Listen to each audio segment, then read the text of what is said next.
Hello, everybody, and everybody in the choir community. It's time. it's time.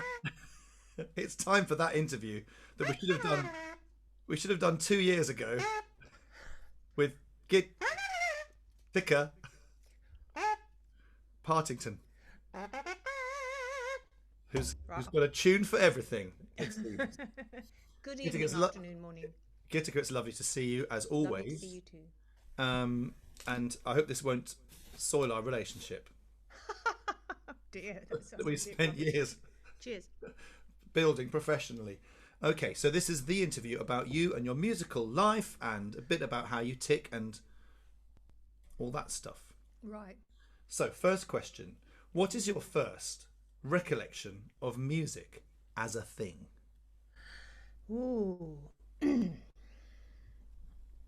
It must have been very early because I was the one who got the job of singing the last verse of the bleak midwinter when I was 5 at school, which meant I was the best singer in the school, and it was really annoying because I wanted to be Mary or even Joseph or even the donkey or the angel, and I never got to be one, and I had to wear my um, ever expanding tartan pinafore dress that my mother, because we were so poor, had to keep knitting a bit in the middle. So certainly the first 3 years of school I sung What Can I Give Him Poor As I Am. So that was certainly a thing, but we must have been singing before then, because I wouldn't have been the best singer in the school if I hadn't come in at 5 having been singing for ever.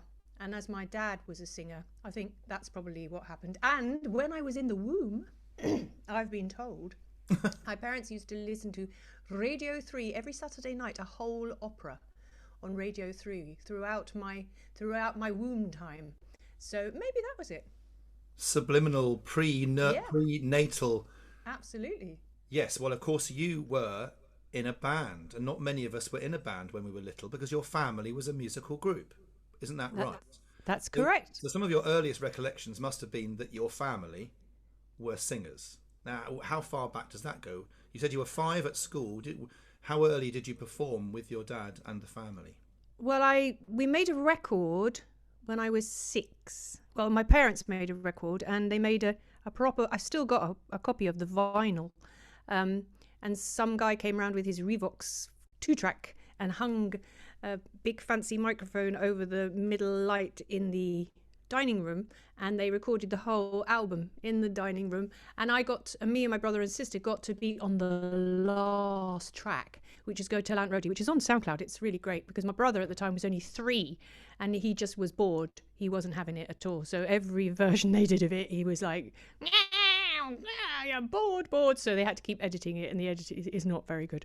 So yeah, but my dad sung. He always sung, and he'd already made records, and he'd won the Llangollen Eisteddfod, International Eisteddfod, the year before I was born. So his booming baritone voice would have been everywhere. You know, he had the most sweetest, beautifulest baritone voice. So probably that was just around all the time. And I think I just made up songs even when I was really, really little. So you've given us your first recollection of performing, which is very exciting. We don't normally get to do that as a youngster. What was your very first music you owned, like a record or a cassette? You remember that?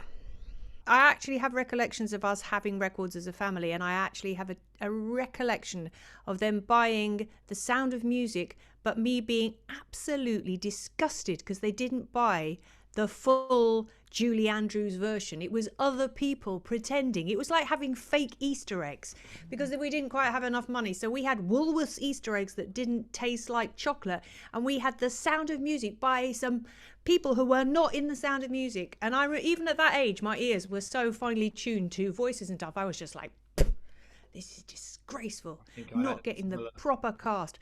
So it strangely and ironically, the first record I ever bought myself was I'd Like to Teach the World to Sing. Oh, how lovely! Um, and have you still got that record?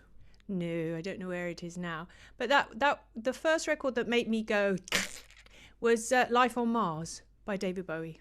Wow, which was early 70s. Yeah, I think it was about 74, something like that. Yeah, and yeah, I think I had the same sort of experience of the fake music with one of those KTEL, you know, Oh, they were all right. albums. Yeah, there were some. There were some where they did pop music, and you got it cheaper in the shops, and it was just people pretending. I thought that's good. They're all on one record, so I bought it, and then when I got them home, it's like, this isn't the same. This isn't the right people, and it's worthless, isn't it? You feel cheated.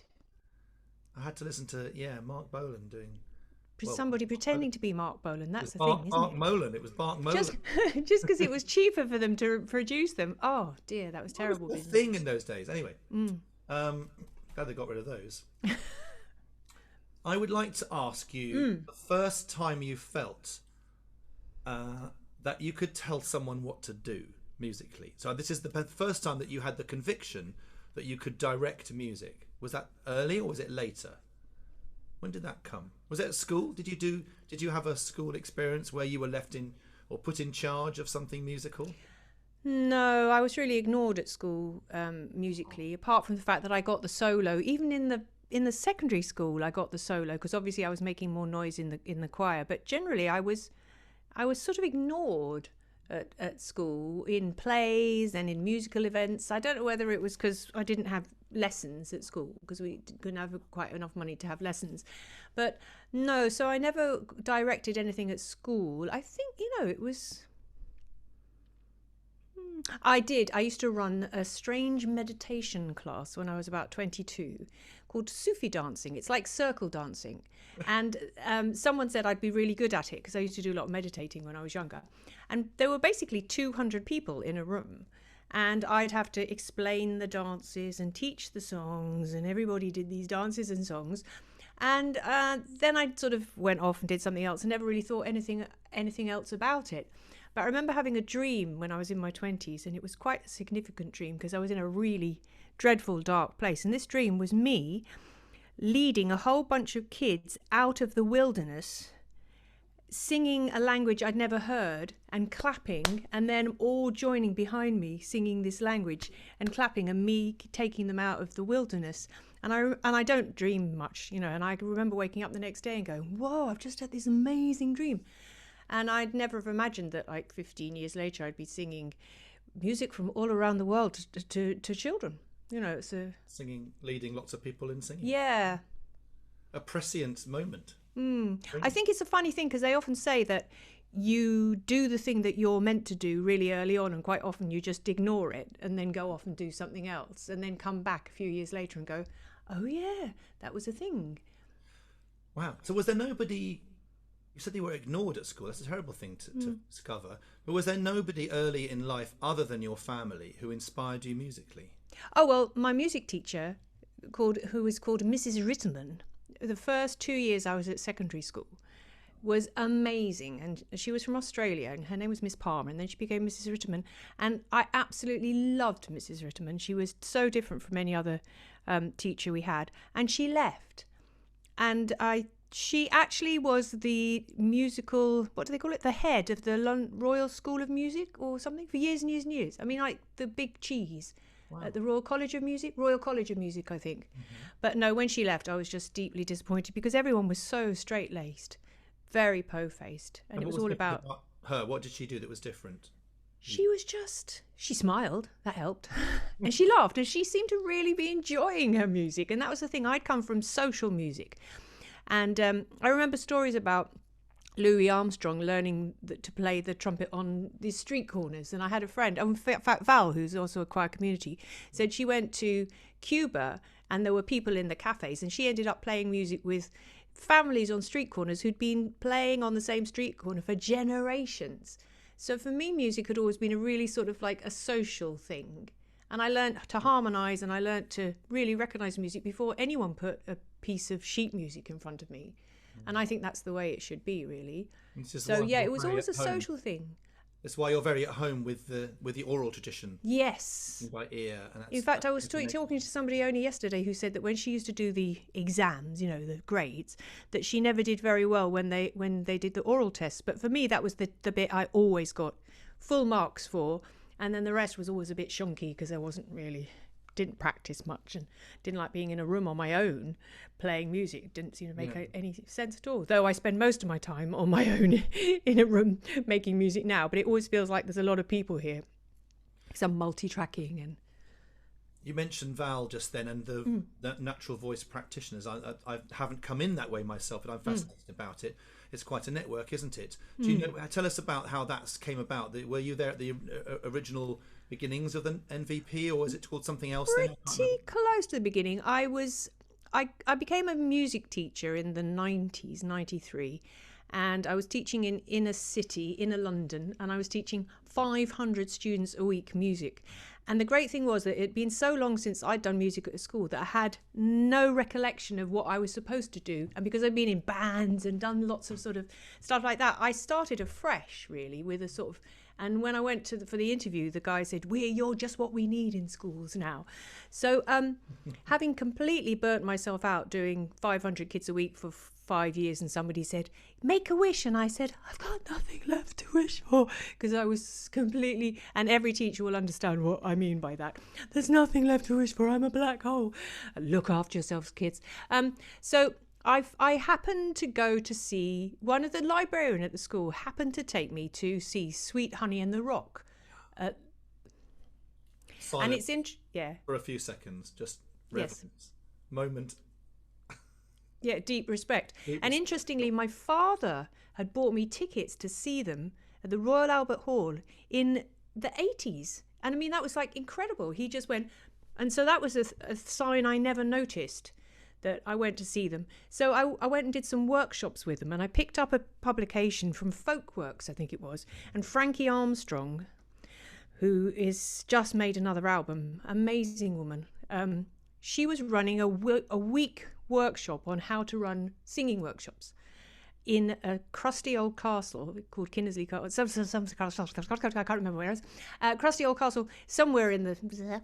And I went, and there were 15 of us on that course for the whole week, and not once did a single sheet of music come out. In fact, not once did any alcohol come out, and everyone was just singing the whole time and sharing songs and sharing, really amazing part songs. And Frankie just had an incredible way of teaching. And I must say, because I'd been a teacher for 4 years, the part of me was going, I know all this already. I'm not learning anything new. But actually, it was deeply profound what she was teaching and the way she was teaching. And by the end of the course, I went back to my life and gave up teaching and ended up doing workshops in schools with all this stuff I'd got from Frankie.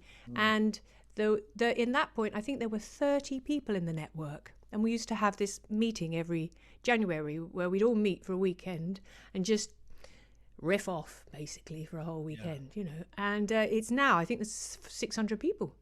Yes, it's over 600. Yeah. That sounds amazing. That sounds like that weekend that Frankie was doing could be the first little tributaries of the modern community choir. Yes, absolutely, it was, because I think I went on her third year of her doing this whole week, and Frankie had been doing this sort of oral tradition, everyone can sing, sort of workshops for a long time. She is the empress of the singing workshop. Like so the 30 of us had all said, right, we should start a network. Let's make it. Somebody drew a map and put us each on it and a little line so that we could see where everybody was in the country. And like I say, that was 1998. And that's when we started. Yeah, that's when we started, really. And we just built it up slowly. And every year we'd have this gathering, and every year there were more people, and then we had to go to a bigger place, and then a bigger place, and now not everyone can go. But it still works. It definitely works as a philosophy, the idea that everyone can sing, and really the philosophy that anyone can lead as well. You don't have to, if you've got the passion to do it, you can lead it. Yeah, it's got the echoes of, I've been, doing some pub singing recently.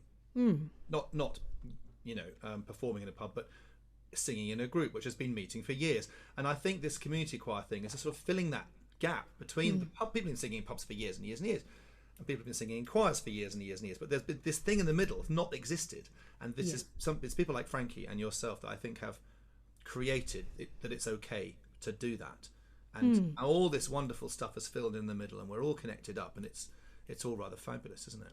But it's also about the whole thing about what singing does to you. And what singing does to you, and why we sing and where we sung. And Frankie told some great stories about places where people sung, and how, you know, you were in a boat and it was going to sink and everyone started to sing, and you know, all these old fables and stories about singing. And how I just watched, just for the fun of it, I watched Hibernian fans all singing Sunshine on Leith the other day, and there was about the same thing.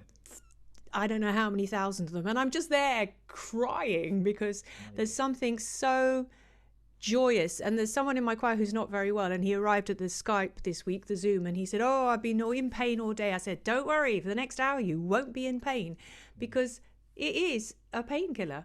And I know when I used to run choirs, and I'd have taught 150 kids already, and I would be crawling into a choir practice in the evening crying because I was so tired. And then I'd stand up for 2 hours and do this, like, wow, because everything's going on, isn't it? Your head lights up like a Christmas tree when you sing, they say. And it does. It's a very special place, singing. And I do think everybody should get a chance to have a good blinking sing, which is why football matches and church. I mean, that's the whole thing about church. I think that's what kept the church going, was hymns.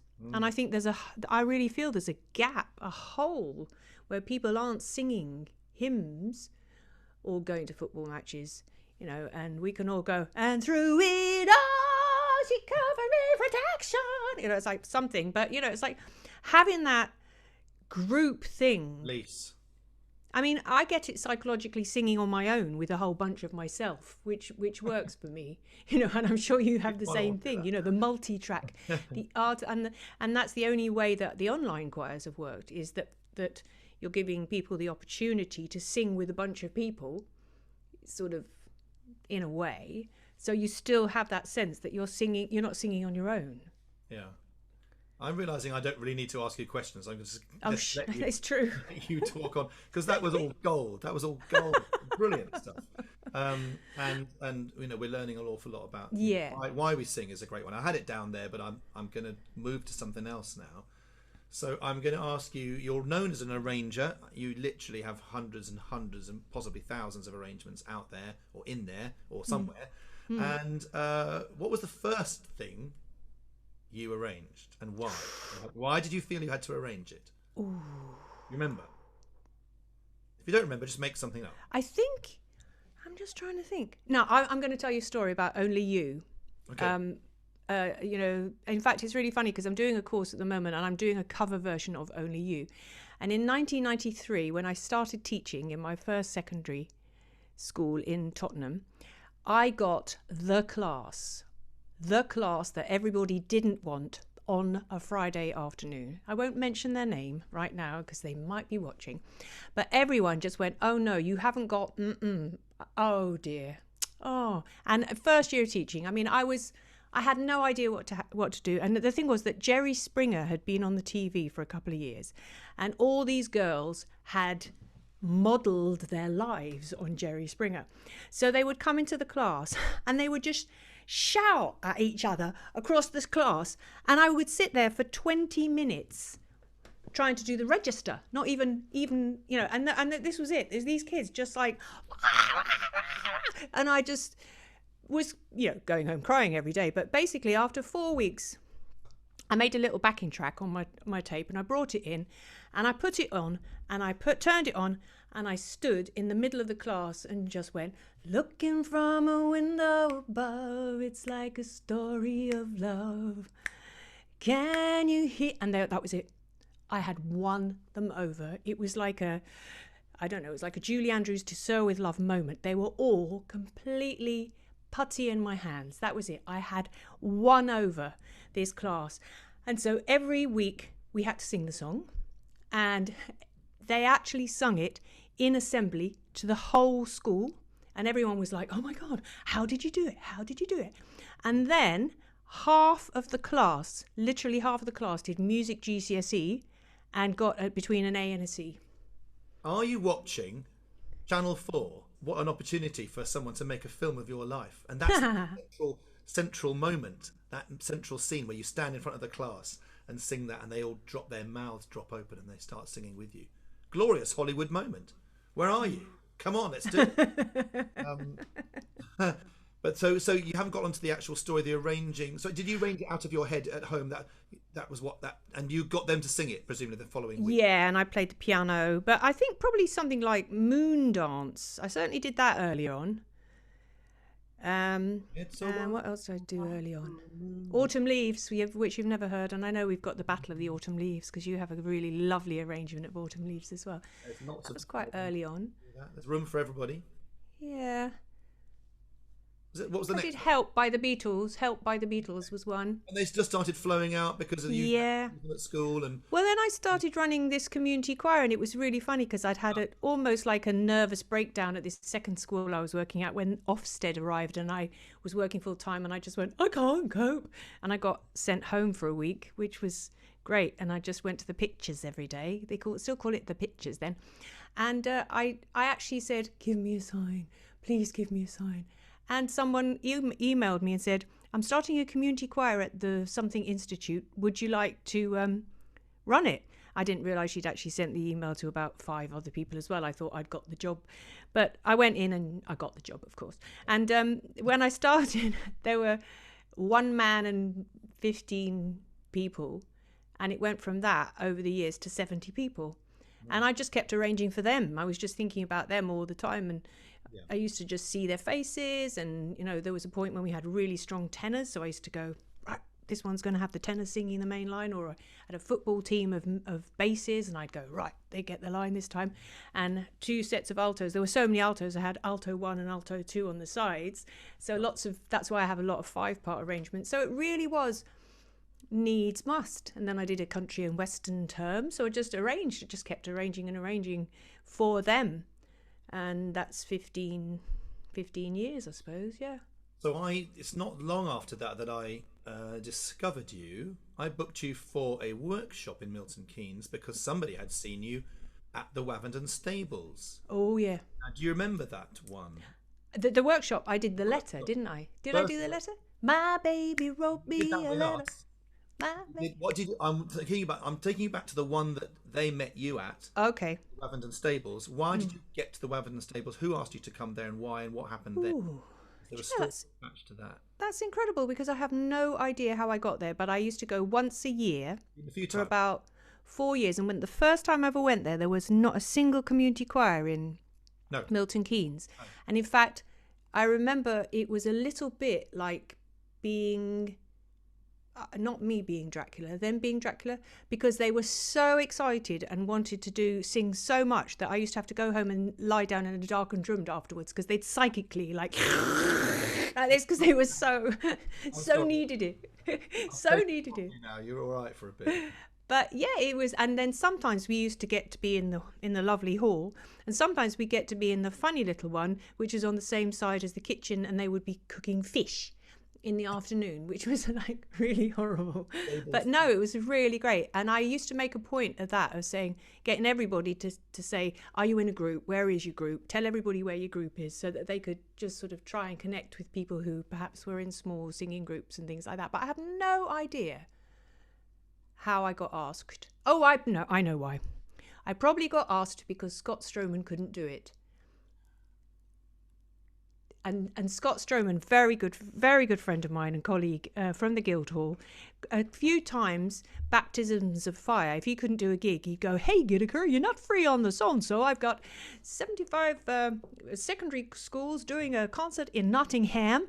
Do you think you could take over for me? And I'd go, yeah, sure. And then I'd realise what I'd let myself in for. So I actually think that was why I got the gig. I think Scott could be cited as one of those instigators with Jackie, couldn't he? Absolutely. He's a fire starter, an amazing man. Big band jazz stuff as well. He's done choirs for years and years, American church, and he's always been in that community sort of way of getting people to work together, and he's got that charisma, phenomenal. Yeah, I've got a lot to thank him for. Because it was always Scott who would call and say, hey, I'm not free, can you do it instead? And I go, okay, I'll do it. And great to be the one to be chosen to step in. Yeah. Oh, that's lovely. Yeah, you did the letter, and I think you did Ain't No Sunshine as well, of course. Which all went well. Tell us another story. Oh yeah, I was going to tell you a story. Twice I have taught a song to the whole of the Royal Albert Hall. Oh. at school festivals, which was just like so much fun because I got one of those microphones like they have in S Club 7. Yes. And I got to stand in the middle of the You bit could at the bottom where they all promenade. And that's one thing I'm very proud of. I've never been to the proms and I've never seen a James Bond film. So I would stand there and I just taught the entire Albert Hall a song. Fantastic. It was amazing. What was the song? I taught Ukana, and we did, one of them was Ukana Kamembe Yombo Ololo. I can't remember the words. He's writing it down. Hold on. And yombo, yombo, yombo, ololo. And then the other one, I can't even remember what it was. That was, but it was pretty cool. Is it on Choir Community? I don't think it is actually. No. It's time. Now it's been on this interview. It's going to go. So trying to look at all the stuff you've done. What's your most favourite arrangement you ever done and why? Doesn't need to be for us. It's just looking at the back last. Say we're looking at the last 20 years or so. Is there a favourite? I know there's many favourites. I have many favourites. Yeah, there are quite a lot of favourites. Pick a couple out for them. Well, I love Purple Rain. Yeah. I really love Purple Rain, and I love Wichita Lineman. Actually, I have to say Wichita Lineman, which is coming out in the next set, is so beautiful. And it was really, it's an amazing song. And someone said it's like hip, but not, what was it? Psychedelic country. And Jimmy Webb, who wrote it, was probably only about 18 when he wrote it. He was the most incredible songwriter ever. And the form is incredible too, because it's just basically one part. So you would call it strophic, I do believe. And it's, when someone said, oh, we got to do Wichita Lineman, and I tried it and went, nah, I can't do this. So I just threw it away. I can't do this. Quite often, if I can't get it straight away, that's it. And then I thought, I'm really going to have to try this. So I started with everyone going, I am a lineman of the count. And then it goes into harmonies there. Everyone just splays. And there's something so beautiful about unison and then harmony. And then having some unison, having everyone singing the same thing in octaves, is beautiful. And it really worked so beautifully. And everyone just goes